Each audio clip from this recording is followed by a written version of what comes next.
Hey guys, welcome back to my channel. So the other day I went out for a hike and I was completely enamored with all of the bright reds and oranges and yellows of the leaves.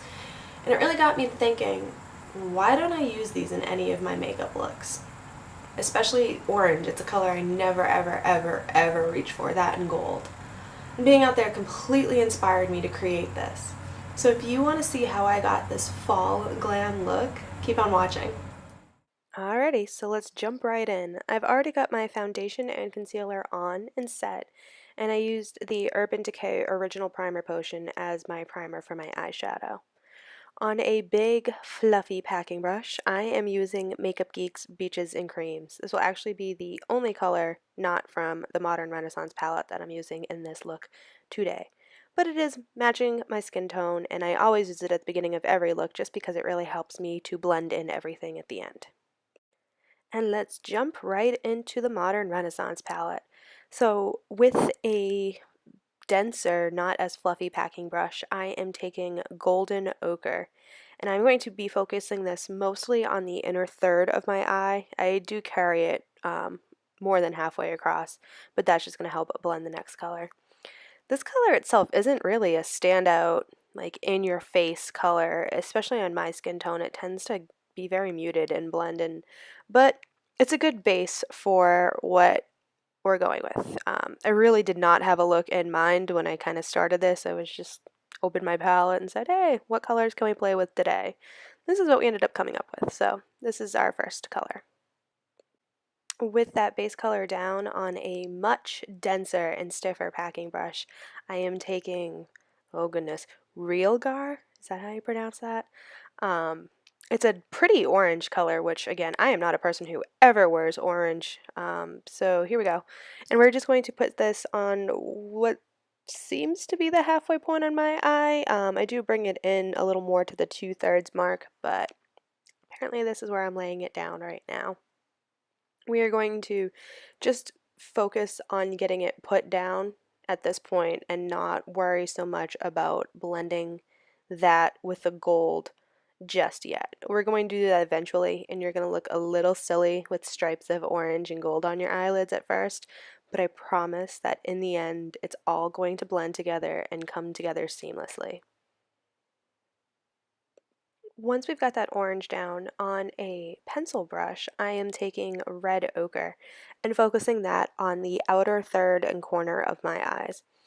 I want this to be really dark on the outer parts of my eyes and really light when we get towards the inner corner. Again, don't focus on blending this with the orange just yet. We'll get there eventually, but we kind of just want to really make sure that everything is laid down where we want that intensity to be first. So I sat back and looked and didn't like that there wasn't enough difference between the Realgar and the red ochre. So what I ended up doing was dipping my pencil brush back and forth between the red ochre and love letter to get a deeper, richer red to focus on that outer corner. Because like I said, I want it to be more darker and more dramatic there as opposed to the inner corner, and that orange is just a transition. Now that I've got those three colors laid down, I am taking a clean fluffy blending brush and I am just going to start blending out any of the harsh lines on my crease and to help blend together all three colors on my lid. Yes, this is going to take away some of the intensity, but we're going to go back in and keep adding more and more once we keep blending and blending, just like we do with any other look. Once I've gone and blended those out and re-intensified them to a point where I'm happy, on a pointed blending brush, I'm going to take Warm Taupe and put this in my crease.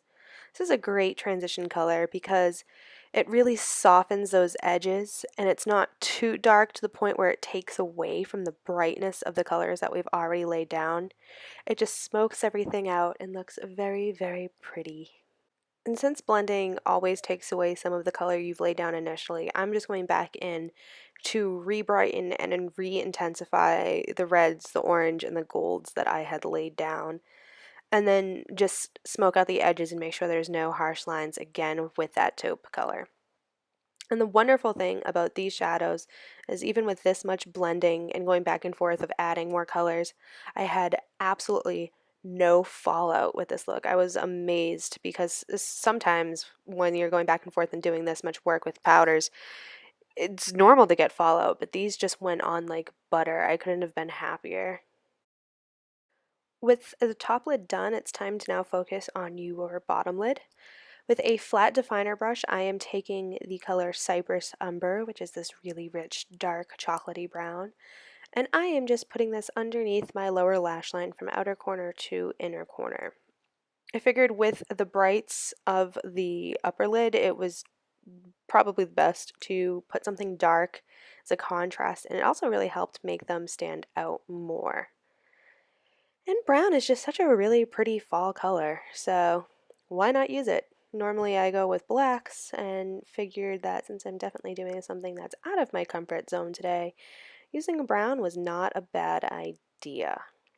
And then with a pencil brush in the same warm taupe we used in the crease before, I am just going to smoke out my lower lash line because we don't want any harsh lines whatsoever in this look. So once I was done, I took a step back and realized, this is missing something. So on a small concealer brush, I took Primavera and sprayed it with my Urban Decay All Nighter setting spray and focused this on that inner third of my eye. And this is exactly what I was looking for. I wanted something bold and intense and to really, really, really pop on my lid. And actually, since this was a wet shadow application, I was surprised at how well it went on and how easy it was to blend with the orange.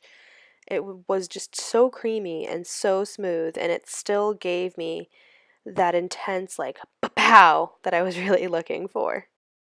And once I got that color laid down, since it was so intense compared to everything else, I really wanted to make sure that it blended seamlessly across my lid.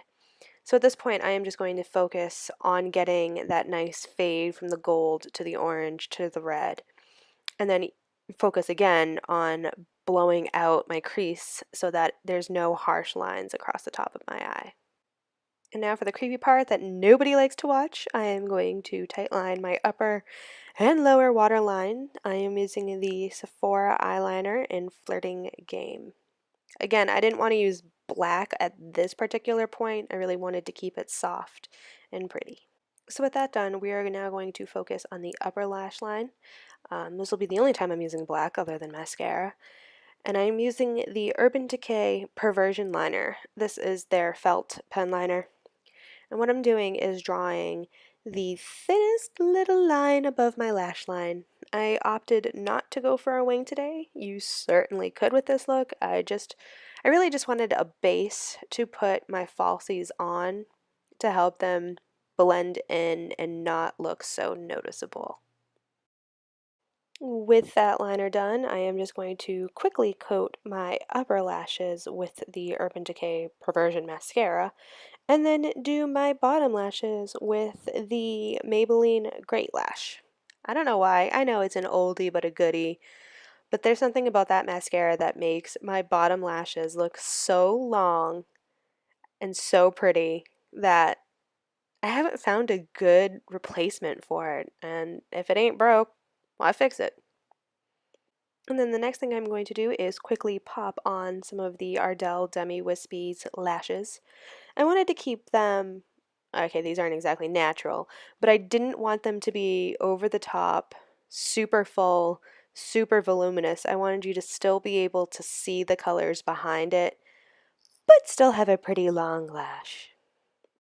With the eyes done, I'm now going to focus on my face. On my flat contouring brush, I am taking my Chocolate Soleil bronzer by Too Faced, and I'm just carving out my cheeks and my chin. Once I've got that line down, on an angled face brush, I am just going to take a little bit more of that bronzer and blend out any of those harsh lines, and then just bring it around the perimeter of my face. And then on a smaller contour brush, I'm going to use that same bronzer and then just quickly contour my nose. Nothing too crazy or dramatic, just want a little bit more definition. And as always, make sure to blend that out Nobody wants to see brown lines running down your nose. You want to make it look as natural as you possibly can. And then to the cheeks. On a big old powdered blush brush, I am taking my NYX Ombre brush, big surprise and strictly chic, focusing that on the apples of my cheeks and then blending that into my contour. And now we are going to highlight. I was completely addicted to highlighter for a few months, so I had to take a few breaks because I was burnt out on all of that shimmer. So under my brow bone, the inner corner of my eyes and my cupid's bow with this fluffy brush, I am using Becca's Champagne Pop. And then on a fan brush, I am going to use that to highlight the tops of my cheeks, my nose, a little bit of my forehead, and my chin. There's just something about highlighter where once I start putting it on, it's like I can't stop. It's just like I just need a little bit here and a little bit here and just a little bit more. I don't know what it is, but it's just so pretty. And last but not least, we come to the lips. I knew I definitely wanted to do a red lip, I just couldn't decide what. And I ended up going with Sarafine from Anastasia Beverly Hills. And this is a really, really pretty, pretty classic red. It's a little bit darker than some of your everyday reds. It has a nice blue base to it. And it goes on so smoothly and so creamy. I know that some people have complained that her liquid lips can be a little drying, but I have not found that problem at all, at least in my own personal experience with them. I did overline my lips just a little bit with this, but hey, you can do that if you want. So once I got my color on, I decided or thought to myself, what if I patted the Primavera shade from my eyes to the center of my lips?